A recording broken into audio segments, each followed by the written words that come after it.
Isasalang naman sa investigasyon ng PNP ang tagapagsalita ng PNP Anti-Cybercrime Group matapos ang ginawa niyang paglabag sa operational manual ng pambansang pulisya nang isama niya ang isang vlogger sa operasyon ng PNP. Si Mark Gabriel sa balita.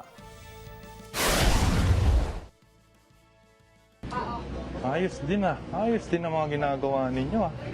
May mga team-team pa kayo ah. Ayos din kayo ah. Team Michelle, Team Diana, Team Carrie, Team Dayan, kinorek pa ako. Team Dayan, kinorek mo pa ako ha. Malabo lang mata ko, sorry ha. Loko eh. Team Dayan, shout out ha. Makukulong na kayo. Hala nyo ba?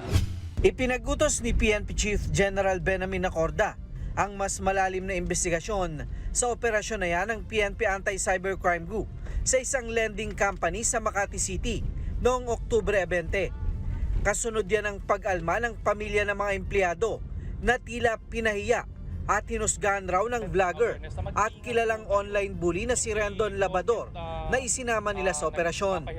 There is already a law on that, yung presentation of mga suspects, yung line-up, ganon, and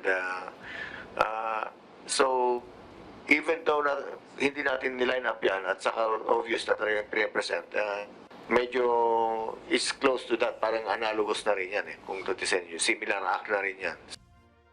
Ayon sa PNP Directorate for Investigation and Detective Management o DIDM, pinadalhan na nila ng memo ang ACG para magpaliwanag sa insidente.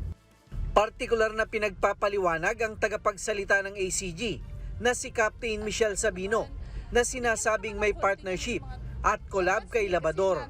Discussion that we have now,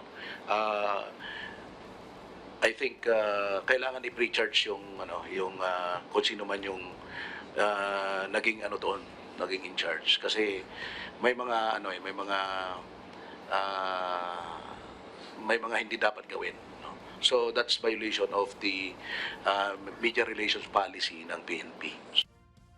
Sa Memorandum Circular Number 2023-053 o ang Revised Media Relations Policy ng PNP na pirmado ni PNP Chief General Benamin Acorda noong September 11, 2023. Nakasaad dito na hindi pinapayagan ng embedded media habang isinasagawa ang police operations.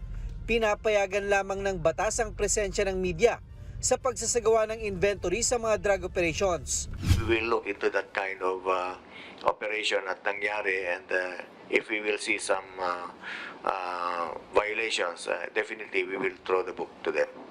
Iginiit naman ng Presidential Anti-Organized Crime Commission na labag ang ginawang pagkuha ng video sa mga natagpuan sa establishmento.